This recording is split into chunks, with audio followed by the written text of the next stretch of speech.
Saya sekarang berada di depan gerbang TPST, tempat pembuangan sampah terpadu Bantar Gebang. Di sini ini setiap harinya ada sekitar 7.500 sampai 8.000 ton sampah dari DKI masuk ke TPS ini. Kalau dihitung-hitung tinggi itu sekitar 16 meter atau 16 lantai atau sekitar 40 meter. Jadi terbayang kan gimana tingginya gunungan sampah ini? Saksikan terus on the report eksklusif di episode Sisi Lain Bantar Gebang.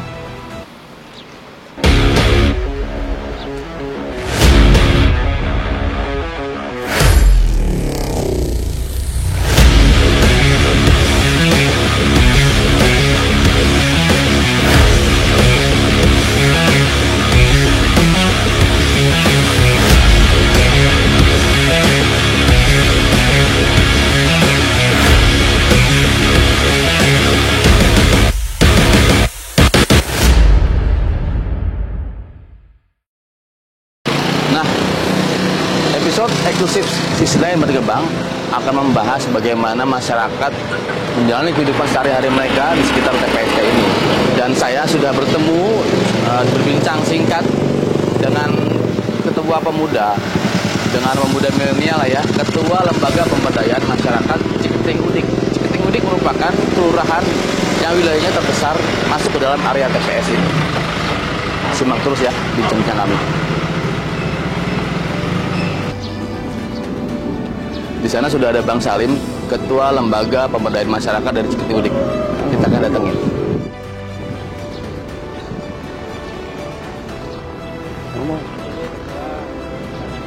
Halo Bang Salim. Siap.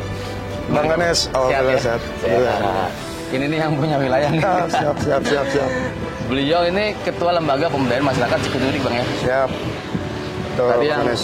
yang tadi saya bilang di awal tadi, kita akan ngebahas singkat tentang Bantar Gebangnya, lalu sisi lain Bantar Gebangnya. Di sini masyarakat menjalani kehidupan sekitar TPS ini. Bang bisa lebih jelaskan, Bang? Ya, kaitan dengan Bantar Gebang itu mungkin di luaran sana Bantar Gebang itu terkenalnya dengan TPST ya. Ya. Sejatinya Bantar Gebang itu nama kecamatan. Oh, nama kecamatan. Iya. Yang terdiri dari 4 kelurahan. Ya. Ada Kelurahan Bantar Gebang, Kelurahan Cikiwul, Kelurahan Sumur Batu, dan terakhir Kelurahan Ciketing Udik. Kebetulan saya LPM Ciketing Udik. Ini wilayahnya katanya yang terbesar masuk ke area TPS, Bang ya, Ciketing Udik itu, Bang. Betul, Bang Ganes, dari 105 hektar kawasan TPST, 75%-nya di Ciketing Udik.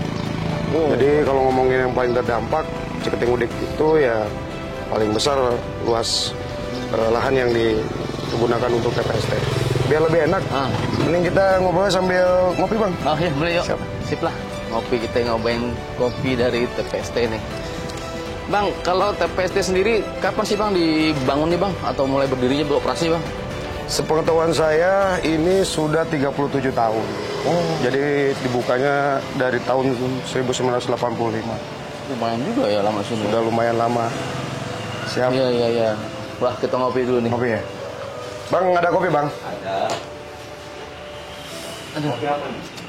Saya kopi Indo Cafe aja Bang. Indo Cafe 2. Nah, saya dengar berita, baca-baca gitu. Abang nih punya program terobosan Bang, yang saya tuh, wah, salut juga sama Abang gitu. Kita tuh, Abang punya program out of the box. Katanya Abang tuh bikin lumbung buku di Bantar Gebang ini. Gimana Bang ceritanya Bang?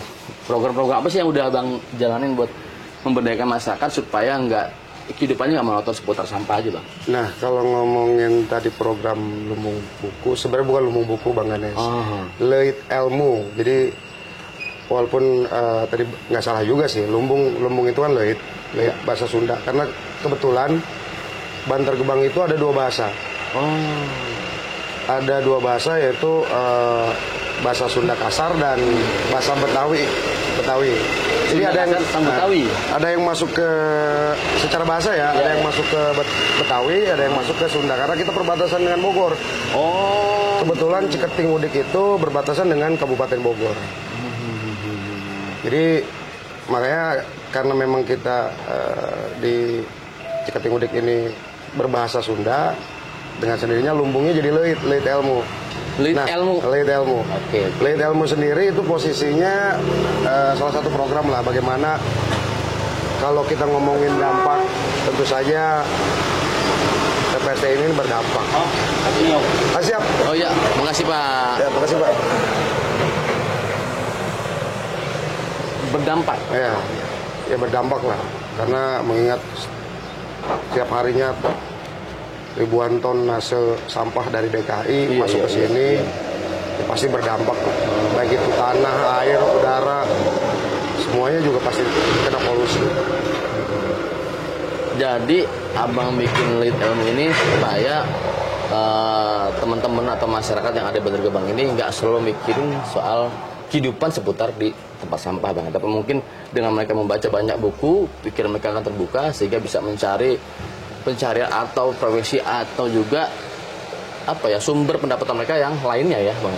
Nah uniknya di sini nih Bang Ganes. Jadi kalau Bang Ganes nanti kita ajak keliling deh ya, biar lebih paham tentang bagaimana kontur dan kultur masyarakat Ciketing Udik, apalagi yang sekitaran dengan TPST ini. Banyak hal-hal yang bisa kita sikapi lah. Bang Ganes, ngopi? Oke, kita minum dulu nih. Teman-teman, kita minum kopi dulu biar santai ya kalian. Nah Bang Ganes. Maaf bang ya. Siap. Panas? Enggak sih, bukan cuma panas. Kok rasanya beda bang ya kopinya? Siap. Airnya beda apa gimana sih bang? Nah, itu yang tadi kita sampaikan bahwa memang inilah salah satu. sorry. Iya. Maaf. Jadi nggak apa-apa. Iya. Jadi posisinya, nah inilah yang sama-sama kita khawatirkan bersama, karena memang yang namanya sampah itu pasti berdampak. Iya. Salah satunya ke air. Nah air di kita ini ya sudah pasti ada polusinya, tercemar. Bahkan sumur warga itu kita udah nggak bisa pakai mesin bor biasa. Oh, karena pasti kualitas airnya juga udah nggak bisa dikonsumsi. Ya sudah 37 tahun bang ya. Betul. Ya pasti otomatis berdampak juga bang. Pastinya. Dan ini sangat terasa loh bang. Lengket tuh. Iya bang. Terasa banget loh. Maksudnya tuh dari dampaknya sampah ini langsung itu terasa dampaknya sama masyarakat. Ada anekdot dikit Bang Ganes. Kalau pengen kenal sama atau pengen jadi warga Ciketing harus minum dulu air Ciketing. Saya udah jadi orang Ciketing nanti. Dengan Bang Ganes sudah jadi warga Ciketing. Iya. Siap. Abang mau ajak saya jalan-jalan kemarin bang nih. Katanya abang juga ada nanam tangkil bang. Siap. Ya? Abang juga kemarin tuh bantu masyarakat membagikan kursi roda. Terus juga yang menariknya nih bang nih, saya baca-baca berita juga bahwa abang juga memberdayakan masyarakat untuk membuat mendaur ulang sampah jadi produk fashion bang. Jadi ayo kita bareng-bareng ke lapangan lah bagaimana posisinya LPM ini betul-betul memberdayakan masyarakatnya. Apalagi ini kami jadi jadi ujung tombak bagaimana pemberdayaan masyarakat terutama di wilayah sekitar TPST, karena mengingat tadi kita bicara dampak tentu saja harus ada penyimbangnya. Satu sisi dampak, satu sisi harus jadi manfaat. Jadi kita sama-sama ke wilayah, abang lihat sendiri, abang bisa nilai sendiri. Oke lah, sip. Ikutin terus ya di sisi lain Bantar Gebang.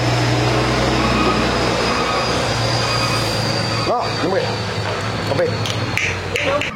Bang Ganes, Ya. sebelum ke Leit ilmu, tadi urusan ente minum kopi yang sampai berantakan, belarangan. kita juga ada solusi. Jadi bagaimana sampah TPST ini mempengaruhi air tanah di wilayah sekitar.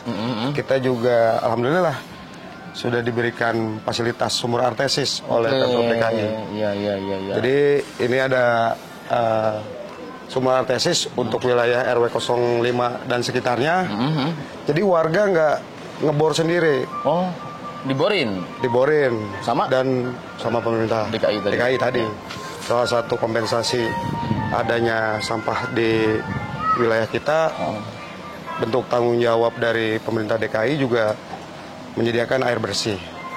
Nah, sumur artesis ini sumur dalam, sumur bor air dalam lah, intinya 150 meteran ke bawah. Dalam juga ya?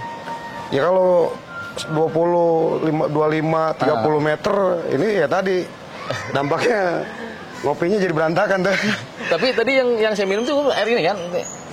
Sepertinya bukan, karena kalau air ini mungkin udah lebih steril lah. Oke, aman-aman ya. Jadi memang karena warung pinggir jalan lah, mungkin dia airnya air sumber biasa. Itu dekat banget lagi sama TPS-nya. Betul. Nah, ini instalasi sumur artesis. Ini yang langsung mengalir ke rumah warga? Ke rumah-rumah warga. Dan ini contoh kita bisa lihat. Punten Ibu. Bu, misi ya Bu. Nah, ini airnya nih. airnya. Nah, ini salah satu mengurangi dampak lah. Ini saya cobain nih. Yap. Nggak ada baunya. Nggak ada baunya? Iya. Nggak lengket kayak tadi? Nggak lengket. Nggak lengket. Ya teman-teman, ini air ini meminimalisir dampak dari yang tadi di TPS tadi Bang ya. Ya, siap. Dan ini memang betul-betul dibutuhkan sama masyarakat. Oh iya dong. Karena memang tidak bisa kita pakai air tanah. Yang langsung dari sana ya, dari sumur-sumur pendek itu nggak bisa ya. Ya. Harus sumur dalam dan harus pakai instalasi ini untuk supaya menetralisir. Dan ini pun sedang kita tambahkan terus. Jadi betul-betul bagaimana masyarakat Kelurahan Ciketing Udik pada khususnya ini bisa betul-betul menerima manfaat dari sumur artesis ini. Sumur artesis ini cuma ada di RW 05 aja atau di beberapa RW yang lain juga Bang? Alhamdulillah karena memang sekitaran dampak dari TPST ini RW 3 sudah ada, RW 4, RW 5 dan sebagian RW 6. Jadi fokuskan dulu yang paling dekat dengan Paling TPS. dekat, radiusnya dengan TPS. Oke, kita sambil jalan lagi lanjut Siap. Ke Lead Ilmu ya? Iya.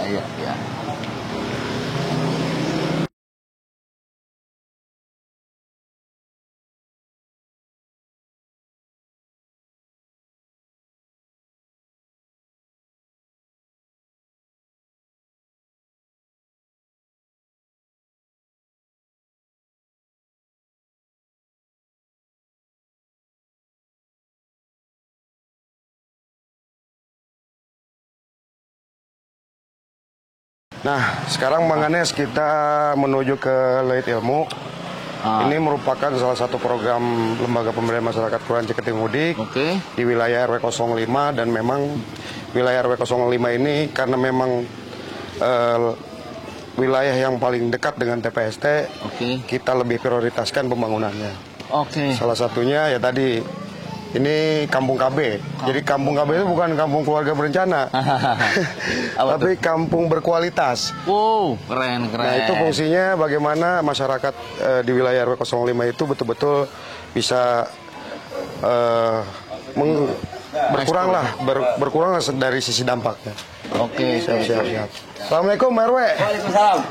Ini Pak Tacim, RW 05. Halo Pak. Ya, Bapak lagi sibuk-sibuk sama bocah kayaknya. anak-anak yang lagi pada belajar baca-baca gitu Pak. Wah, ini yang dibilang sisi lainnya Bantar Gebang. Nggak cuma melulu sampah, tapi di sini juga pendidikan dirawat, dijaga, dan ditumbuhkan. Luar biasa dari program Bang Salim ini. Siap. Ini setiap harinya banyak yang datang ke sini untuk apa, dia ngajar juga gimana Pak? Alhamdulillah setiap harinya banyak juga yang kalau sore, yang banyak sore. Sore lagi sambil main mungkin dari perumahan juga dan datang ke sini sama bapaknya, ibunya juga. Ada yang ngajar juga Bang di sini Bang? Ya pasti lah. Ada. Dari Karang Taruna juga. Dari Karang Taruna. Ini buku-bukunya tuh dari mana nih ceritanya bisa sampai ada buku di sini? Ya enggak. Buku-bukunya sementara kita ambil dari kelurahan juga, karena ada perpustakaan, terus ada juga dari lembaga. Justru ini harapannya bagaimana kita dorong pendidikan ini, ya tentu saja salah satunya sarana prasarananya ya. Buku-buku ini juga mungkin kurang lengkap ya Pak RW ya? Betul. Ya mungkin nanti kita dorong lagi bagaimana cari buku-buku yang benar-benar berkualitas buat anak-anak di wilayah RW 05. Oke. Ini senang banget kayaknya. Teman-teman kita senang banget baca-baca kayaknya. Siap. Usaha dari Bang Salim dan teman-teman pengurusnya, Bang ya, untuk merubah mindset itu sangat besar. Mindset yang tadinya masyarakat yang di dekat sekitar TPS itu cuma berpikir selesai sekolah mulung, atau selesai sekolah nyari kehidupan di sampah juga. Dengan merubah pola pikir ini, Bang Salim berusaha untuk merubah itu supaya masyarakat tidak hanya seputar itu aja dijalankan. Ini cukup diapresiasi harusnya ya. Dari pemerintah Kota Bekasi sendiri bagaimana Bang dengan program ini Bang? Apakah sudah ada respon atau apa? Karena memang ini bagian daripada program pemerintah, salah satunya kemarin baru dinilai ya Pak RW. Kampung KB ini bagian daripada yang dilombakan. Oke. Ini sebenarnya ini kerja keras kita. Karena yang namanya Kampung KB itu biasanya pesertanya lebih ke perumahan dan lain sebagainya yang memang sudah siap sarana prasarananya. Kita malah menempatkan Kampung KB ini di lokasi yang memang betul-betul terdampak. Oke. Jadi konsepnya betul-betul kontras. Satu sisi ada sampah, satu sisi bagaimana wilayah 05 ini betul-betul jadi kampung yang berkualitas. Dan alhamdulillah kami di kelembagaan beserta para RT, RW dan Karang Taruna betul-betul berharap di wilayah terdampak TPST ini betul-betul bisa terjadi kontras tadi antara sampah dengan kampung berkualitas. Oke. Ini semuanya bersinergi Bang ya, antara kepemudaan Karang Taruna, pengurus RW dan juga LPM juga sama-sama bekerja sama untuk membangun ini Bang ya, untuk menjadikan ini sebuah tadi upaya dalam merubah pola pikir teman-teman yang ada di sini. Alhamdulillah, salah satunya tadi ini contoh kecil lah bagaimana perjuangan kita merubah mindset, merubah paradigma, bagaimana tidak melulu tentang sampah. Ada pendidikan, ada ekonominya, ada lingkungannya, dan nanti setelah ini kita ajak lagi nih Bang Ganes biar tahu bagaimana sisi secara ekonominya. Jadi kita di kelembagaan juga kita dorong juga ya bersama dengan Pak RW, kita dorong juga bagaimana ekonominya tidak melulu harus jadi pemulung. Ini keren banget. Ekonomi kreatif juga harus kita timbulkan di wilayah 05 ini. Luar biasa. Teman-teman nanti kita diajak lagi sama Bang Salim. Jangan kapok Bang Ganes. Oh nggak kapok, kesenang saya ngeliat yang begini nih. Bikin terus ya.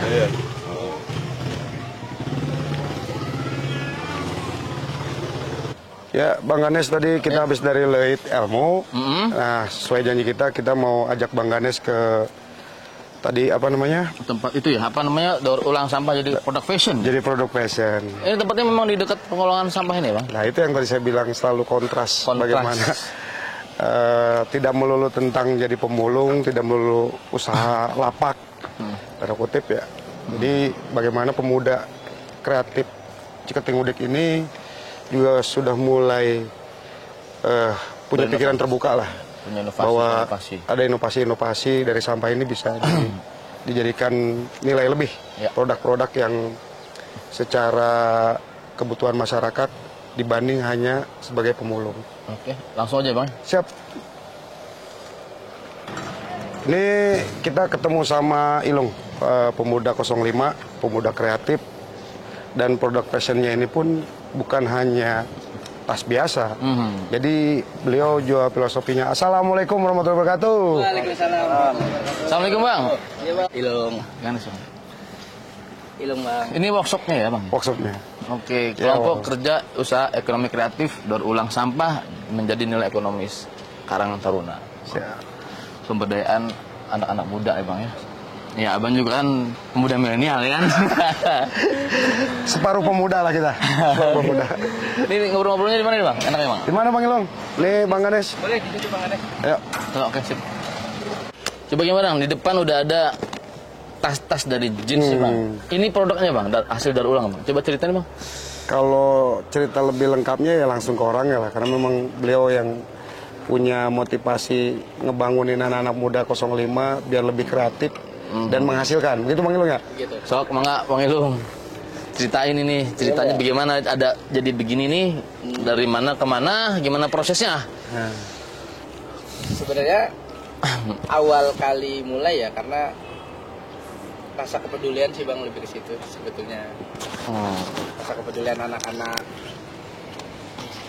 anak-anak Ciketing Udik gitu kan, karena emang ya kita tahu sendiri lah Bantar Gebang udah gimana banyaknya itu sampah yang masuk dari DKI gitu kan.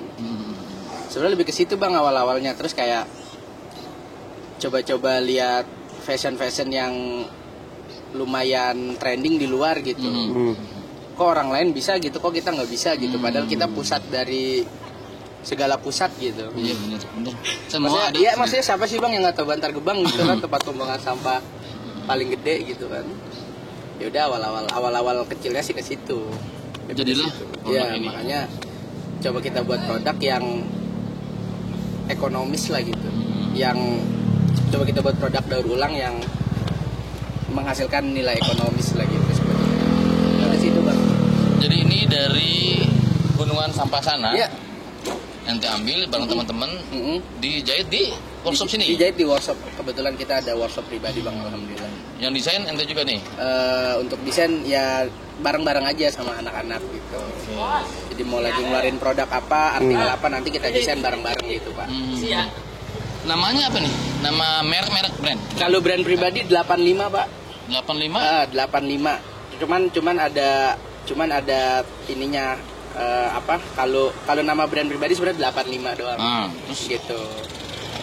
Nama Instagram 85N gitu. 85 itu punya arti apa? Kalau 85 kita lebih ke filosofis, awal kali Jakarta buang sampah ke Bantar Gebang itu tahun 1985. Yang ente ceritain tadi. Siap. Bantar Gebang beroperasi di tahun 85. Betul, lebih ke situ sebetulnya filosofisnya. Ya harapan kita dengan kita buat produk ini sebenarnya ini bukan bukan tujuan yang bukan cara yang bagus juga, bukan maksudnya sampah itu sebenarnya nggak bakal bisa hilang gitu. Cuman dengan kita buat produk daur ulang, mudah-mudahan dapat meminimalisir aja gitu Bang. Dan bisa memanfaatkan. Betul. Anak-anak muda juga yang ada di sini lah. Dikerjakan ya. Gitu. Betul. Untuk APM sendiri Bang. Siap. Itu bentuk dukungannya selama ini seperti apa Bang? Support kita di kelembagaan, apalagi yang gerakinnya pemuda-pemuda Ciketing ya, kegiatannya positif. Ya salah satunya tadi kita siapkan mesin jahitnya ya Lung ya. Mesin jahitnya modal awalnya, karena baik lagi nggak butuh modal banyak sebenarnya, karena memang ini daur ulang ya. Ini bisa diperhatiin sama Bang Ganes, bahannya ini bahan jeans. Ini jeans bekas berarti yang memang dibuang ke TPS. Ini jenis bekas. Jenis bekas. Jenis bekas dari gunungan sampah itu diolah, didaur ulang jadi produk kreatif. Ini benar-benar keren sih, punya nilai besar ini. Terus Bang, apalagi dukungan? Ya hari ini kita sih berharap ya, berharap bagaimana pemuda Ciketing Udik ini punya pemikiran yang lebih maju lagi seperti Bang Ilong tadi sampaikan. Keresahan tentang sampah ini tentu saja kaitan dengan tadi dampaknya kesehatan, terus ekonominya. Di belakang nggak jauh kita ini warga kita, pemuda kita terbiasa dengan, mohon maaf, mulung, nyortir sampah gitu kan. Nah ini yang hari ini udah ada pergeseran.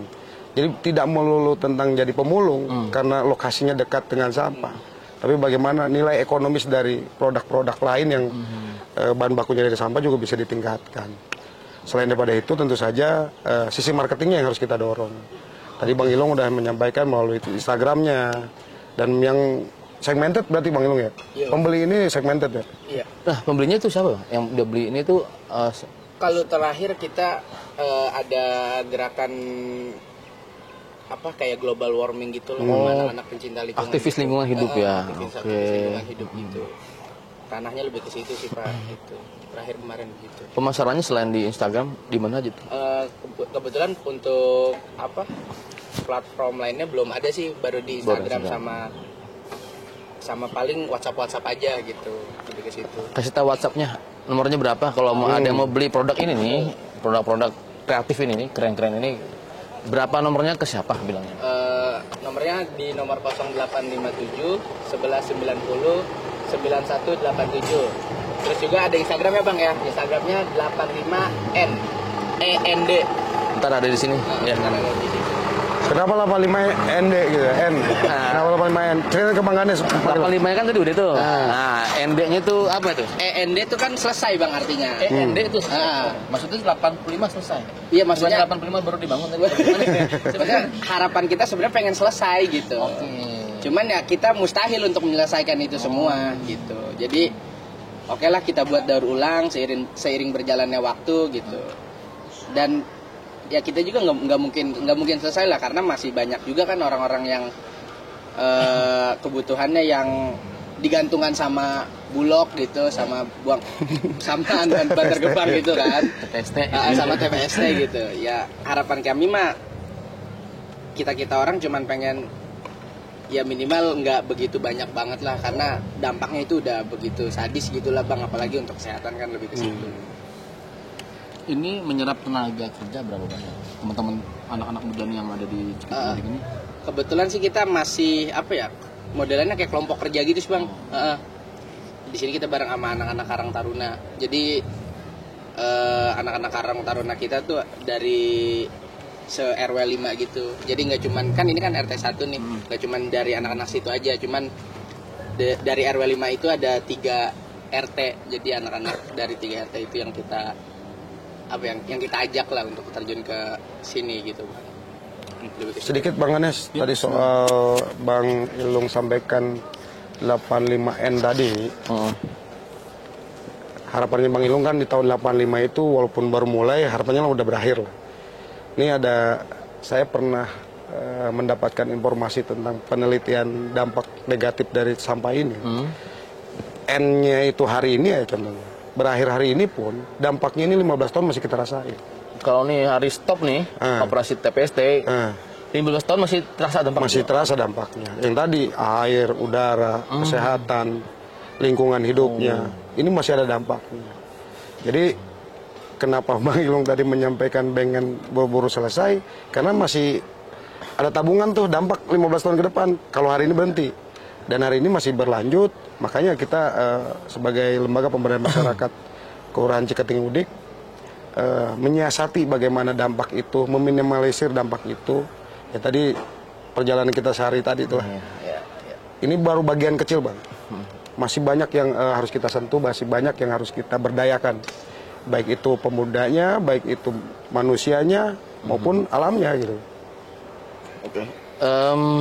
Ini berhubung kita ngobrol sama pemuda, Bang, terakhir Bang ya, kasih pesan untuk teman-teman muda, saudara-saudara kita, anak-anak muda di Ciketeng Udik, Bekasi ataupun di seluruh Nusantara. Ya, langsung sana. Untuk para pemuda, terutama pemuda Bantar Gebang, saya berharap, saya dulu waktu masih zaman SMA tuh malu, jadi pemuda Bantar Gebang tuh malu. Karena identiknya Bantar Gebang hanya sampah. Lihat sosok Ilung harus jadi motivasi buat para pemuda bagaimana di tengah sampah ini pun masih ada semangat, masih ada spirit, bagaimana perubahan, bagaimana merubah paradigma. Dan insya Allah kalau memang semua pemuda bisa bersatu, membangun lingkungannya lebih maju lagi, dari sisi dampak bisa kita eliminir. Kembali untuk para pemuda tetap semangat, bangun ekonomi kreatif untuk memajukan masyarakat, terutama masyarakat Kelurahan Ciketeng Udik. Ya, teruslah berinovasi. Kita lanjut lagi ke titik berikutnya. Siap. Makasih Bang Ilung. Siap Bang. Sama-sama. Sukses terus ya. Amin. Siap. Terima kasih.